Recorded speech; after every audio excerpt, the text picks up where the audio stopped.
ఇండియాకి వచ్చేటప్పుడు చాలా హ్యాపీగా వచ్చాము. సాయిరామ్ అయితే 2 వీక్స్ ఆఫ్ పెట్టుకొని వచ్చాడు మమ్మల్ని ఇండియాలో వదిలేయాలని. బట్ 2 వీక్స్ చాలా తొందరగా అండ్ స్పీడ్‌గా గడిచిపోయాయి. And it's time to go back to London for work. Sai ఈ సిట్యుయేషన్‌ని ఎలా తీసుకుంటున్నాడో నాకైతే తెలియట్లేదు. బట్ నా కళ్ళ నుంచి అయితే అస్సలు నీళ్ళాగట్లేదు. నా మోస్ట్ ఇంపార్టెంట్ పర్సన్‌కి ఇలా దూరంగా వెళ్తున్నాడు అని చాలా బాధగా అనిపించింది.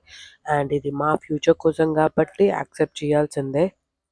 ఇది అయితే అస్సలు ఈజీ కాదు. ఎందుకంటే వైఫ్‌ని అండ్ 3 మంత్స్ ఓల్డ్ సన్‌ని ఇండియాలో వదిలేసి వెళ్ళాలి. అండ్ ఇన్ని రోజులు లండన్‌లో ఉన్నాము. మమ్మల్ని చూసుకున్నాడు. సో, అంత it's not easy to say goodbye. But he is going there for our better future and for our dreams.